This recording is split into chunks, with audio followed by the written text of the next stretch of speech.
Good morning, ladies and gentlemen. I'm Meadsyreplays and welcome back to the channel. Today we have a brand new tank for you. It's the T26E5 Sheriff. Basically, it's the Patriot. I'm surprised it hasn't got the Patriot camo. It's got the Sheriff camo. And if I'm honest, I'm disappointed. I am very disappointed. We're going to go through the stats and then we're going to talk about the tank. So the turret is probably the only thing going for this tank. 190mm on the front, 101 on the sides and 120 on the rear. The hull is 150 on the front. So it's basically a Super Pershing. The tank is basically a Super Pershing with a better turret but worse hull. Same speed, everything like that. Bit more DPM. The DPM is 2,515. That gives it a 5.8 second reload. Penetration 221 on your APCR, 265 on your heat, and 45 on your HE. And you do around averaged 240 damage per shot on your APCR, 200 on your heat, and 270 on your HE. So the HE is nothing really to write home about. Aim time 3.2, dispersion 0.308, and it does have a nice 10 degrees of gun depression, and it goes 40 kilometers per hour. So the tank, will you be getting this tank? Will I be getting this tank? No, I won't. I mean, I've got two battles for you today that they are just average battles. To be honest, I got bored. I just got bored playing it. And I'm just sitting here thinking, why do I need to purchase this when I can just play my Super Pershing? Not much different. I mean, the turret is better than this, but the hull on the Super Pershing is much better. For this, you have to hold down. You have to be in certain positions to get those. I mean, you can get bounces. You can get bounces. But this tank is, as I believe, is coming in crates. Yes, and that makes me disappointed even more. It's a tier 8 tank. That is nothing special. It's just an average tank. It's not bad, it's not good, and it's in crates. Like, why are you doing these average tanks in crates? Just sell the damn thing. It's a tier 8 tank. Sell it. People will buy it. A tier 8 tank in crates. I'd be surprised if a lot of people buy this tank. It was during test, and I was actually disappointed because when it was during test, I got the feedback that it was actually a really, really good tank. And I mean, it might be. I might just be playing it wrong. But for me, I just don't really enjoy the tank. I mean, I like the Super Pershing. It's a strong tank. And it's a medium tank. This is a heavy. So the Super Pershing, I've done a video actually this week with the Super Pershing. I said it should be a heavy. And here we go. They've pretty much put it as a heavy. Penetration is, I mean, it's not great. I'd recommend running the calibrated shells.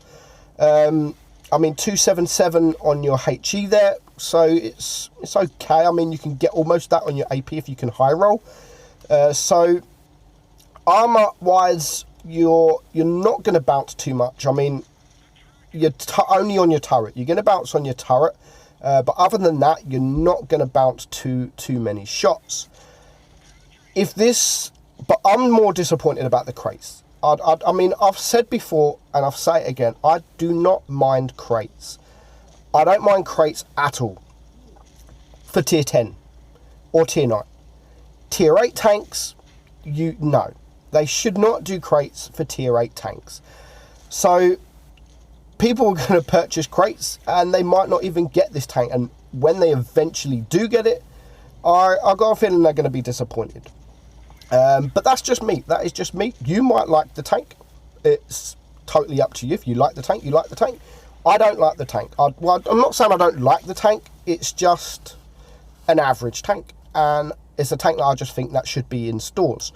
It does make nice credits, but the Super Pershing makes nice credits, and it's one of the best credit earners in the game. This isn't. I'm not sure what the credit coefficient is on the tank. but I can guarantee you it does not make it doesn't make more than the Super Pershing. So this battle here, we are going to get some bounces, and we are actually going to annoy one of the enemy platoons. I think it's the platoon, because he just can't penetrate me. So it's Normandy, and it is Supremacy, and it is a tier 7 game. I have been playing this, I've been playing it in tier 9, and it does struggle. Just like the Super Pershing, it does struggle in tier 9. If you can get into these positions where you are only showing your turret, and here we go, this is where we're going to grab quite a few bounces.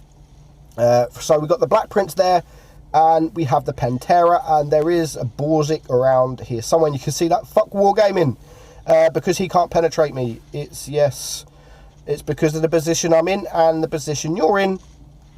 If you just poke up a little bit, you'll be able to penetrate my hull, no problem whatsoever. So we've got 540 block damage from these guys, and this shot here, look at that. I don't know where that went. That just, I didn't lag.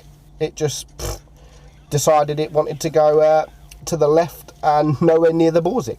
So we do get a bounce from the Borzik there as well, because of the position we're in, and we want these guys to aim at your turret. You have to make them aim at your turret. I mean, because if you poke here, I mean, look at that, you're gonna get penned. I mean, we did go side on. We did push because my teammate, the Pantera from the Wolverine clan, he pushed, so I wanted to go with him. I didn't want to leave him against 3 tanks. I decided to push with him, which was a great move, fantastic move. And now we have taken out all the tanks around here, and we can just focus on this Black Prince, who is a good player. He is a good player, but when you've got four tanks on you, there is not much you can do.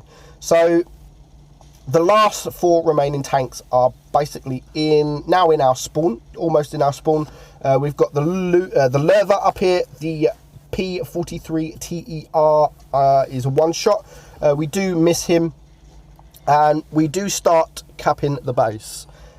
We get 1 shot there on the T26E5, and now we're just going to back up, and we want these guys to shoot me. I'm trying to just go forward enough for these guys to try and shoot me, as I want to put the armor to test. And obviously we bounced 1200 damage so far, so we've done all right.